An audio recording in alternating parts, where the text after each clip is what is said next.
Welcome to eagle health. మీతో మాట్లాడుతోంది doctor Karuna Kumar, consultant haematologist and bone marrow transplant physician. ప్లేట్లెట్లు సంఖ్య పెరిగితే క్యాన్సరేనా అనే విషయాన్ని ఈరోజు గమనిద్దామండి. సో నార్మల్గా మన శరీరంలో ప్లేట్లెట్ల సంఖ్య 150,000 నుండి 4,00,000 వరకు ఉండడం జరుగుతుంది. సో కొన్ని రకాల జబ్బుల్లో ప్లేట్లెట్ తగ్గడం జరుగుతుంది, కొన్ని రకాల జబ్బుల్లో ప్లేట్లెట్స్ పెరగడం జరుగుతుంది. ముఖ్యంగా ప్లేట్లెట్ సంఖ్య పెరిగినప్పుడు కారణాలు ఏంటి, సో వాటిల్లో క్యాన్సర్ అనే జబ్బు వర్తిస్తుందా అనే విషయాన్ని ఈరోజు గమనిస్తామండి. సాధారణంగా ప్లేట్లెట్ సంఖ్య 4,00,000 కంటే పెరిగినప్పుడు థ్రాంబోసైటోసిస్ అనే పదం వాడతాం, అంటే ప్లేట్లెట్ సంఖ్య పెరగడాన్ని మనం సూచిస్తాం. సో ఈ సంఖ్య పెరిగినప్పుడు అతి సాధారణంగా మనం గమనించేది ఏంటంటే రెండు విషయాలని గమనిస్తాం. ఒకటి, శరీరంలో వచ్చే ఇన్ఫెక్షన్స్.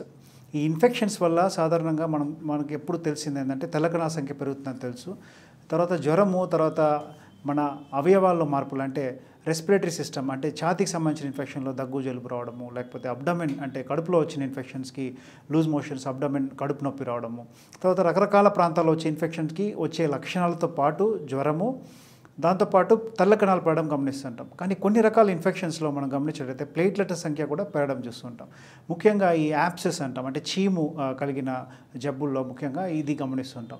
తర్వాత కొన్నిసార్లు సర్జరీ చేసిన తర్వాత పోస్ట్ సర్జరీ మనము ప్లేట్లెట్ని పెరగడాన్ని గమనిస్తుంటాం. ముఖ్యంగా స్ప్లీనెక్టమీ అనే సర్జరీ, అంటే స్ప్లీన్ రిమూవల్ సర్జరీ తర్వాత ప్లేట్లెట్స్ చాలా అధికంగా పెరగడం చూస్తుంటాం.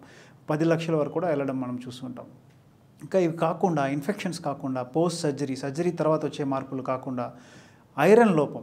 సో మనం ఆశ్చర్యపోవచ్చు, ఐరన్ లోపంలో ఎలా ప్లేట్లెట్ సంఖ్య పెరుగుతుందని.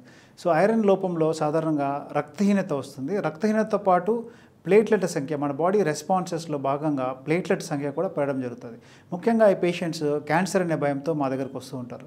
సో వాళ్ళని చూసినట్లయితే హీమోగ్లోబిన్ తగ్గి ఉంటుంది, ఐరన్ టెస్ట్ చేసినప్పుడు ఐరన్ బాగా పడిపోయి ఉంటుంది, దాంతోపాటు ప్లేట్లెట్ సంఖ్య పెరిగిపోతుంది. సో వీళ్ళల్లో చాలా ట్రీట్మెంట్ సింపుల్గా ఉంటుందండి. ఐరన్ సప్లిమెంట్స్ మనం ఇచ్చినట్లయితే సో సాధారణంగా ప్లేట్లెట్స్ క్రమంగా తగ్గిపోయి నార్మల్కి రావడం జరుగుతుంది. సో ఇవన్నీ కాకుండా బ్లడ్కి సంబంధించిన జబ్బులు కొన్ని ఉన్నాయండి, అంటే క్రానిక్ బ్లడ్ క్యాన్సర్స్లో కూడా ప్లేట్లెట్ సంఖ్య పెరగచ్చు. వీటిని ముఖ్యంగా మైలోప్రొలిఫరేటివ్ నియోప్లాజం అనే కేటగిరీ కింద తీసుకెళ్తాము. దీంట్లో ఎసెన్షియల్ థ్రాంబోసైటోసిస్ ఈటీ అనే ఒక జబ్బులో ప్లేట్లెట్ సంఖ్య అధికంగా పెరగడం జరుగుతుంది. సో ఈ జబ్బులో ముఖ్యంగా ప్లేట్లెట్ పెరగడం వల్ల వచ్చే నష్టం ఏంటంటే రక్తము చిక్కగా అయిపోయి బ్లడ్ క్లాట్స్ అవడం జరుగుతుంది. సో ఈ పేషెంట్స్ ముఖ్యంగా బ్లడ్ క్లాట్స్తో ప్రజెంట్ అవుతుంటారు. బ్లడ్ క్లాట్స్ అనేవి శరీరంలో ఏ భాగంలో రావచ్చు, బ్రెయిన్లో స్ట్రోక్ రావచ్చు, హార్ట్ అటాక్ లాంటివి, లేకపోతే కాళ్ళల్లో రక్తం క్లాట్ అవ్వడం, ఇటువంటి లక్షణాలతో వీళ్ళు హాస్పిటల్కి వస్తూ ఉంటారు. ఒకటి, ప్లేట్లెట్ సంఖ్య పెరిగినప్పుడు అది ఇన్ఫెక్షన్ సంబంధించింది అయితే సాధారణంగా ఇన్ఫెక్షన్ చేసే ట్రీట్మెంట్లో భాగంగానే ప్లేట్లెట్ సంఖ్య క్రమంగా తగ్గిపోతుంది. అదే ఐరన్ లోపం వల్ల వచ్చే అధిక ప్లేట్లెట్ సంఖ్య ఐరన్ సప్లిమెంటేషన్తో నార్మల్ అయిపోతుంది. పోస్ట్ సర్జరీ తర్వాత వచ్చే మార్పులు సాధారణంగా కొన్ని రోజుల్లో నిదానంగా అవి ఆటోమేటిక్గా తగ్గిపోవడం చూస్తుంటాం. అదే ఈ బ్లడ్ క్యాన్సర్ సంబంధించిన పెరిగిన ప్లేట్లెట్ విషయంలో మాత్రము కొన్ని రకాల మందులు వాడాల్సి వస్తుందండి. ఎకోస్ప్రిన్ అనే యాంటీప్లేట్లెట్ బ్లడ్ థిన్నర్ మెడికేషన్స్ వాడాల్సి వస్తుంది. దాంతోపాటు ప్లేట్లెట్ సంఖ్య తగ్గించే మెడిసిన్ హైడ్రాక్సీరియా అనే మెడిసిన్ వీటిల్లో వాడవలసి వస్తుంది.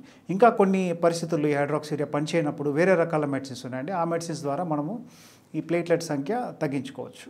కాబట్టి ఈ విషయాలు మనం గమనించినప్పుడు మనకి ఏమర్థమవుతుందంటే ప్లేట్లెట్ సంఖ్య పెరిగినప్పుడు అది క్యాన్సర్ మాత్రమే కాదని మనకి చాలా క్లియర్గా అర్థమవుతుందండి. చాలా వరకు 80% కేసెస్లో మనము క్యాన్సర్ కాని కారణాలనే గమనిస్తుంటాం. Thanks for watching Eagle health. Like and subscribe Eagle Health and Beauty.